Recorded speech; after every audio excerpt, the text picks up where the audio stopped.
Bienvenidos, estimados participantes, al curso Estrategias de Enseñanza para el Ambiente Virtual. El día de hoy vamos a hablar de un tema general. A pesar de que vamos a hablar de las estrategias de aprendizaje, tenemos que tener una base teórica. Tenemos que manejar conceptos, términos que corresponden a la educación.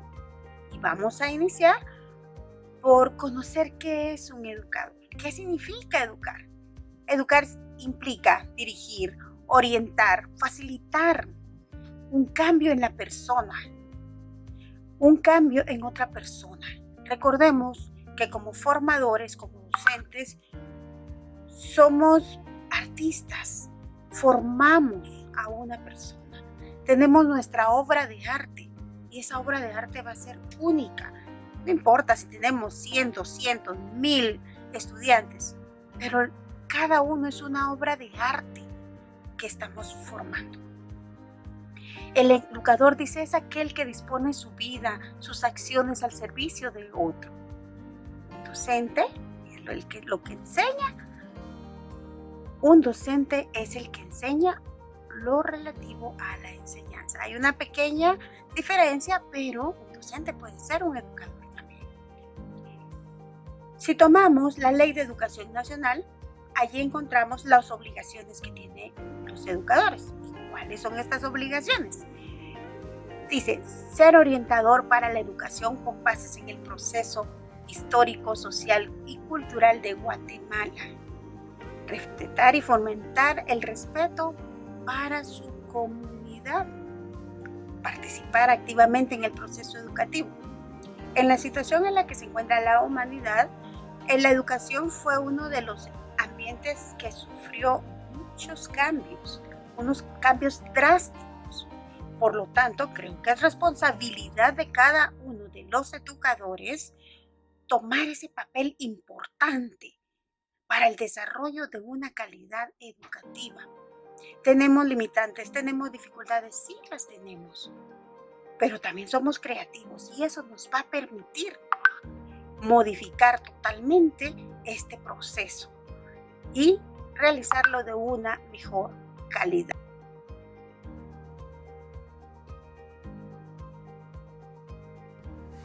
La educación a distancia, que es el tipo donde se le proporciona entrega a la persona distante de un establecimiento, o sea, no está dentro del establecimiento.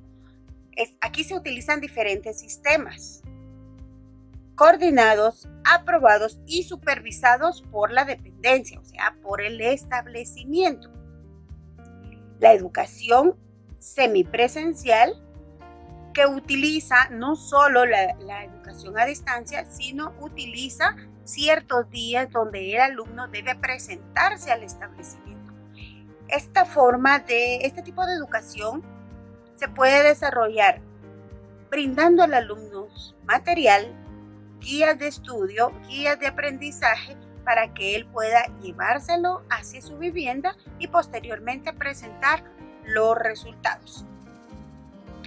Dentro de este tipo de educación, de la modalidad a distancia, hay un tipo de educación muy especial, que es el que en la actualidad está ganando terreno, se está ampliando, está siendo muy conocido y muy solicitado. La educación virtual. ¿Cuál es este tipo de educación? También es llamada la educación en línea.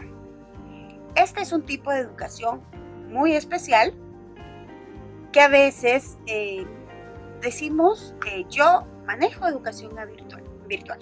Acá es donde debemos evaluarnos, autoevaluarnos, si realmente es eso lo que queremos. La educación virtual no requiere la presencia del docente frente a una pantalla. La educación virtual no requiere llevarle material a casa. La educación virtual va a requerir de tutores. Los tutores somos los responsables de la creación de un curso. En ocasiones, el estudiante nunca llega a conocer a su tutor. Se utiliza como base las TIC. ¿Qué son las TIC? Tecnología de Información y Comunicación. Las TIC. Dentro de ellas se ubican los entornos virtuales de aprendizaje más conocidos como los EVA. Dentro de estos entornos virtuales de aprendizaje encontramos plataformas educativas, plataformas de conferencia, diferentes aplicaciones interactivas, ya sea como redes sociales, aplicaciones de juegos que inclusive se pueden utilizar para el desarrollo de un tema, etcétera, etcétera. Todos esos videos que vemos, todas esas imágenes que vemos dentro de nuestro navegador son recursos que podemos utilizar para el desarrollo de la educación virtual. Las plataformas, que más adelante vamos a hablar de ellas, las plataformas educativas, en la actualidad hay una diversidad. Dentro de una plataforma educativa podemos colocar material didáctico, ya sea de texto, archivos, podemos incluir videos, libros, podemos configurar un diccionario, un vocabulario, podemos configurar lecciones, podemos configurar principalmente evaluaciones. ¿Qué tipo de evaluación podemos crear en estas plataformas? En estas plataformas podemos crear evaluaciones con diferentes tipos de preguntas. Falso o verdadero, selección múltiple, de arrastrar, de seleccionar, de elegir, de completar, etcétera, etcétera. Esta es la diferencia de una aplicación utilizada como plataforma educativa y una verdadera plataforma educativa. Es más completa. Las plataformas educativas nos permiten llevar un control y un registro de cada una de las actividades que hacen nuestros alumnos. Algunas plataformas registran segundo a segundo lo que los alumnos han trabajado dentro de la misma. Entonces son más completas. Las redes sociales. En redes sociales podemos utilizar este canal, por ejemplo, canal de YouTube, donde podemos publicar videos, podemos publicar material, presentaciones convertidas en videos. Las redes sociales como WhatsApp, que nos permite la comunicación con nuestros alumnos, pero debemos considerar también el volumen de alumnos que podemos manejar. El Facebook es otra red social muy utilizada en la actualidad. Nos permite transmitir en vivo, nos permite disponer de una página en la cual podemos publicar e interactuar con nuestros alumnos. Son muchas las similitudes que tienen, pero cada uno tiene sus especificaciones. Entonces, en este curso vamos a aprender a manejar de manera general algunas de las plataformas, así como algunas de las aplicaciones. Y como les comenté también, los juegos. Hay juegos interactivos que podemos adaptarlas a nuestro curso o el tema que vamos a desarrollar. Los maestros son sumamente creativos y sabemos que tienen esa capacidad y habilidad de utilizar un pedacito de papel. Las maestras de preprimaria, ese pedacito de papel de colores, saben cómo utilizarlo de la mejor manera. Entonces creo que solo se necesita creatividad y disponibilidad para avanzar y utilizar las diferentes estrategias que nos ofrece en la actualidad el Internet. Continuamos entonces. La educación virtual tiene ventajas. Vamos a empezar por las ventajas. Una de las ventajas es que a corta distancia. Una plataforma, un curso puede estar disponible en Europa, en África y aquí en América. Puedo llevar un curso allá, pero el curso está diseñado allá, pero aquí lo vamos a desarrollar. No tiene límite de tiempo. Yo trabajo todo el día y en la noche puedo conectarme a la plataforma y llevar a mi ritmo ese curso. Puede de que me conecte 1 hora hoy y el fin de semana me voy a conectar 5 o 6 horas. Esa es una de las ventajas. Pero también tiene desventajas. Una de las desventajas es, por ejemplo, llevar un curso desarrollado en otro país. No sabemos si está acreditado en nuestro país. Entonces también tenemos que cerciorarnos de eso. Otra desventaja de esto es si a mí me cuesta mucho el autoaprendizaje, o sea, que requiero de una persona que me esté explicando paso a paso qué hacer, se me va a dificultar. Debemos leer y comprender instrucciones. Y esa es la clave de la educación virtual. Porque en la educación virtual no me dicen qué tengo que hacer. Está detallado en las instrucciones. Por ejemplo, la ruta del aprendizaje, que es un término que se utiliza, nos indica seleccionar el tema correspondiente a cada unidad de forma secuencial. Elijo el tema de la unidad número 1. Dentro de la unidad número 1 dice, deberá leer la lección y posteriormente realizar cada una de las actividades para continuar. Resulta que leo la lección, dentro de la lección hay observar un video, después me indica que debo resolver un pequeño cuestionario, hacer una tarea. Puede que sea una condición. Si yo no subo la tarea, si yo no resuelvo el cuestionario, yo no voy a poder continuar leyendo los temas. Si yo no leo la instrucción, voy a estar, no puedo pasar de ahí. Y probablemente soy yo como estudiante la que no leyó instrucciones. Entonces, como comenté, esto tiene ventajas y desventajas. Todo esto está en el material escrito que ustedes ya tienen en la plataforma de Classroom. Bien, para desarrollar una plataforma educativa, para desarrollar educación virtual a través de ella, también se requiere de los LMS. ¿Y qué son los LMS? Los LMS son los Learning Management System. Traducido al español, sistema de gestión de aprendizaje. Son software instalados en un servidor, en una computadora de cada centro educativo que lo requiera. Para esto se necesita cierto recurso tecnológico.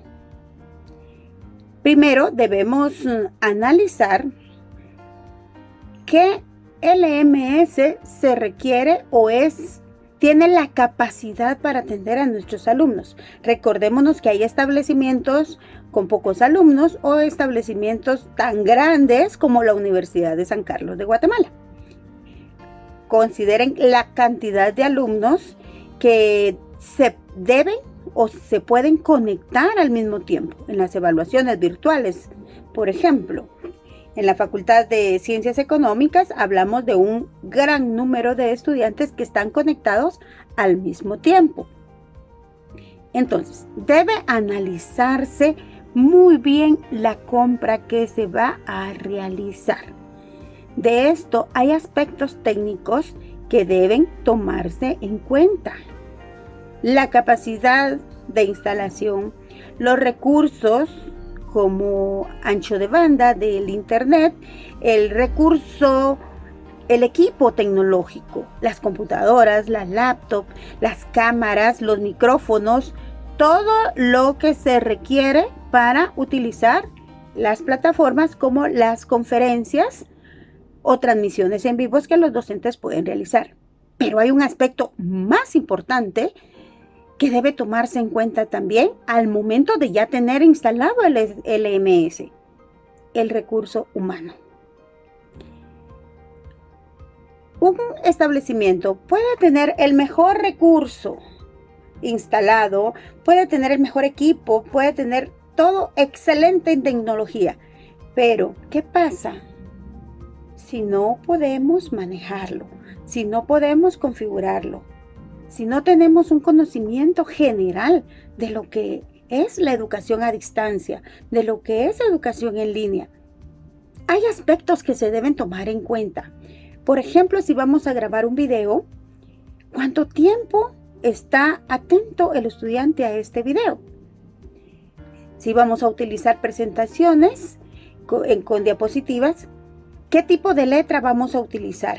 ¿Cuánto es la cantidad de líneas que debe llevar un párrafo? en cada una de las presentaciones o cada una de las diapositivas, qué colores de fondo vamos a utilizar, etcétera, etcétera. E inclusive hay un aspecto tan sencillo que a veces se nos olvida considerar o tomarlo en cuenta.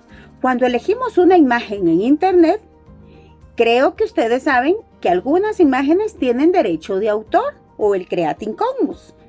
¿Qué quiere decir esto? Algunas imágenes no se pueden modificar. Cuando elegimos una imagen debemos tomar en cuenta eso, principalmente si estamos trabajando en un establecimiento educativo y vamos a publicar ese material, porque hay derechos de autor. Algunas sí indican para modificación y publicación, para correcciones, para reutilización, pero otras no. Entonces, ese es un pequeño detalle que a veces se nos olvida tomar en cuenta.